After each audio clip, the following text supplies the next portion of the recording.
At the end of the day, no one really cares. You may get someone's pity, but nobody really cares if you make it or if you don't. There's harsh words from one of the characters in the film The Night Comes On, starring Dominique Fishback as Angel Lemire. Now, you're asking me, who's Angel Lemire? Well, she is recently released from a juvenile detention center on the eve of her 18th birthday, and she is haunted by her past, and she decides to go on a journey with her 10-year-old sister that could ultimately decide the outcome of her future. This movie stars James Earl Jelks, who really hasn't been in a lot of films, but he's played some interesting and memorable characters. He's got 17 credits to his name. He was in the Miracle at St. Anna. He was in True Detective, and he was in another movie called On Becoming a God in Central Florida. Dominique Fishback her star is on the rise. I mean, man, she was in The Affair, the TV series, as Keisha. She was in The Deuce, where she played Donna Darlene Pickett. And she was also in Project Power, where she played Robin opposite the incomparable, Jamie Foxx. And she has a very nice role in the new movie that's coming out, Judas and the Black Messiah. So look for big things for Dominique Fishback. She is on her way, ladies and gentlemen. This is a very, very prominent young actress who I look forward to seeing major things from. The other main character is Tatum Marilyn Hall. She only has 2 credits to her name. She's been in a couple of videos, and she's I guess you could say for the most part, a youth actress. So there really isn't much to her career at this point in time. The character arcs, John Lemire plays the father, and it's kind of hard to gauge him. I mean, we never really see him in the beginning of this film, but he's definitely somebody who regrets something that's happened to him and his wife, which was Angel's mother. We're never really told what happened between the two, but by the end of the film, you can clearly see that he is just a shadow of himself. Now, Angel is extremely angry over what has happened to her mother, and she is, ultimately seeking revenge against her dad. And she's trying to be a good sister. This character goes through a lot of changes as she tries to envision a better life, but must live through all the bad decisions that she has made since the tragic events of her childhood. And at every turn, it just seems as though she is let down by her family, her friends, and society. She is exploited. As she carries this burden with her like an anchor, it has made her very, very angry. And the only way that she believes that she can move forward is that if she finds vengeance, or if she's able to avenge what happened to her mom. Abby plays a little sister, and she is innocent and doesn't really quite understand her sister's anger. And she begins the movie kind of happy and innocent for the most part, like a young preteen. And she pretty much stays that way throughout. But over the course of the movie, she does begin to realize what kind of woman her sister really is. And even though she doesn't judge, she kind of accepts it and just kind of moves on. But she does hope for the best for her sister. When it comes to the dialogue that is in this movie, it's fantastic, I thought. I thought the interactions between the two young ladies were well written and extremely well improvised. When you see the two of them interact with one another, you can't imagine that these conversations are like written down. It had to be like improvised. So, I mean, even if it was scripted, then that's even better. So it really kind of shows that the writer has a deft ear for the conversations of young black women, just kind of shooting the breeze about this, that, and the third. The two young ladies have a bond that seems very, very real. And while there aren't really any memorable lines in this movie, this kind of movie doesn't need it. There really is no subtext, as these characters don't really need to speak in the abstract to convey a thought. They kind of mean what they say, and they say what they mean. That pushes us into what this story is really about. It's Angel versus herself internally, on the inside. She is really trying to reconcile with the demons within, and she needs to grow up and mature. She also needs to be responsible for her sister. She also needs to find a job. She also needs to move past her mother's unfortunate circumstances, which has handicapped her for far too long. Externally, She wants to have a very intense conversation with her father and confront him about what has happened to her mother. And it's as simple as that. So it's like, reconcile your internal demons and become a young adult. Externally, I want to go see my dad and handle this situation. So when it comes to the plot, it essentially is a journey type film. Angel goes in search for her dad, but as she's traveling on this road, she really begins to discover what it is that she wants and that she needs in life, and most importantly, what she's missed out on. There are constant reminders of why she's on this journey, and it's clear from the start that these are things that she's been thinking about since she's gotten out of the detention center. So every move that she makes on this quest, even though it is designed to exact revenge, it also affects her. Because along the way, she learns that there are many other things that she could be focusing her life on instead of the things that have thrown her life into chaos.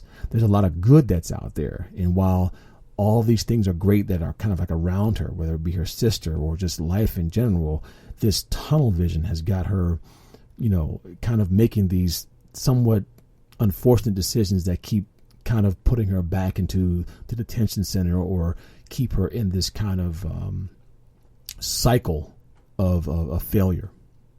Thematically, I thought that the film had a theme of redemption. She wants revenge for what's happened to her mother. Forgiveness, she's got to try to find a way to forgive, what had happened between her and her father. Responsibility theme, because she's trying to be a role model for her younger sister. And a love theme, for her sister and her mother and the love of life. If she can somehow embrace the good, it might release her from this. It might release her from this negative idealism about what she needs to do in order to avenge her mother's circumstances. So it's like if you can get past that and embrace the love in life, you just might actually be okay. But keep holding on to the negativity, and it just pulls you down. Structurally, the film is a very, very tight 86 minutes. In the first act, we see her get out of jail and get into her life. In the second act, she begins the quest looking for her father. About midway through the film, she starts to have some issues between her and her sister. And then finally, in the third act, she confronts her dad. And so then this, kind of plays itself out, like I said, relatively quickly. The director is Jordana Spiro, and the writer is Jordana Spiro and Angelica Nwandu. Not that color or race means anything, but I found it very interesting that a white female director was able to direct this story with such subtle nuance and depth, attention. Being able to tell a story about a black gay female coming out of jail looking for revenge. It's like either she knows somebody who lived this story, or this is just or she has lived it herself, and she just kind of changed the colors around for some of the characters, because this is just, it's told wonderfully. Okay. The costumes of the poverty made me shudder, because as a teacher, it made me think about some of the kids who I see dressed like that. It makes me wonder about their own personal home situations. I thought Dominique Fishback was extremely believable, but I thought that Tatum actually stole the show, the younger sister. She probably just played herself, and her interactions with Fishback really, really seem authentic. The visual mood of the film bounces back and forth between art house and greater reality, which gives you like an uneasy sense of what's real versus what the character dreams about. To me, it enhanced the storytelling by adding depth as we see things go through Angel's eyes, and as she wonders what she could have had versus what's actually happened to her. It's kind of like, this is what I would, when she looks at certain things, and it's almost as if she's dreaming of what life she could have had versus where she currently is coming out of a detention center. The film editing and pacing of the story is kind of slow. This is not an action thriller. And the scenes, and there are certain scenes of day-to-day life, which to me are just kind of boring. But, and there are other scenes that kind of move the story along. As an older man, as an older gentleman, not older, older than the characters who were involved in the movie. Don't make it sound like I'm an old man.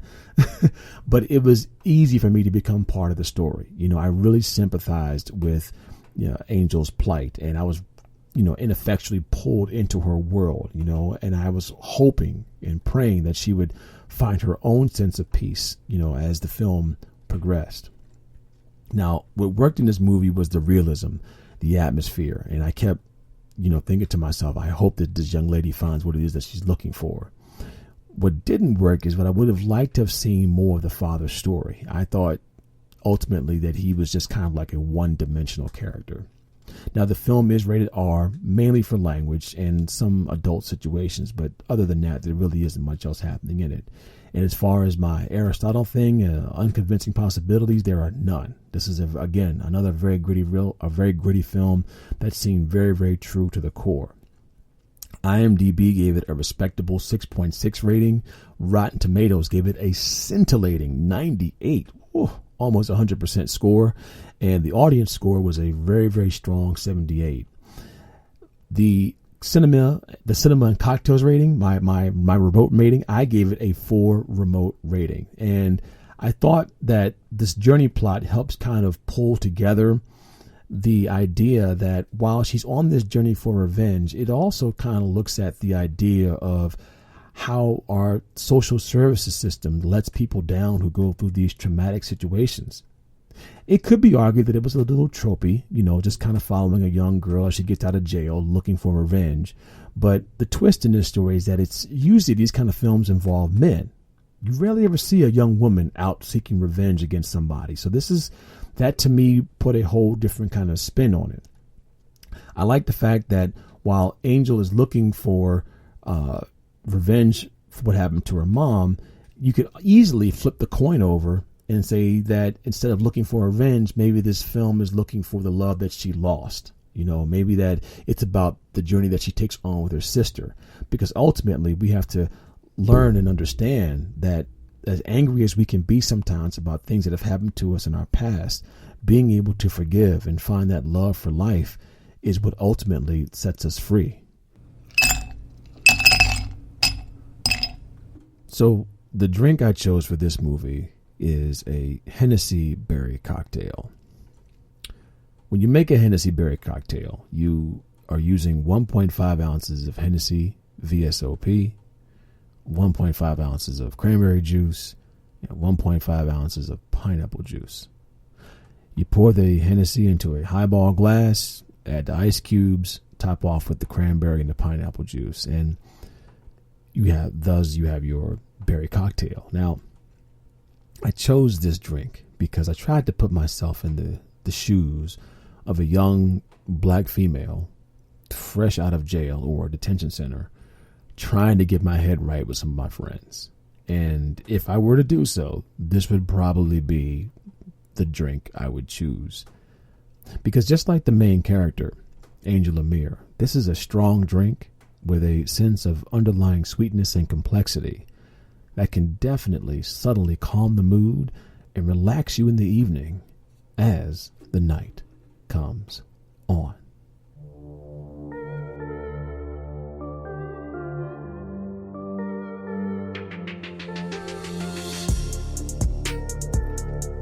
We were all someone's little angels once. And then a place like this forces us to become warriors or victims. Nothing in between can exist here. And you, my friend, have chosen to be a warrior. And now you must remain one. As it's a bone-chilling line that is delivered by one of the characters in the film Shot Caller, which follows a new release prisoner who is forced by the leaders of his own gang to put together a major crime with a rival gang on the streets of Southern California. Man, let me tell you something, man. When I was going through my tiles on Netflix and I was looking at stuff to find to watch, and Shot Caller came up, at first I'm looking at it and it's got a guy, you probably came across it yourself a couple times. It's got a guy with like a plaid, like gangster LA kind of shirt on. And I'm thinking to myself, this dude's a shot caller? Come on, man. And then when I clicked on it and saw that it starred Nicolaj Coster-Waldau, a.k.a. Jaime Lannister, for those of you who are Game of Thrones fans, I was like, oh my goodness, I gotta watch it now. And Nicolaj, whose star is clearly on the rise here in the States, he was in another film on Netflix called Small Crimes. He was in another movie from a couple years back called The Other Woman.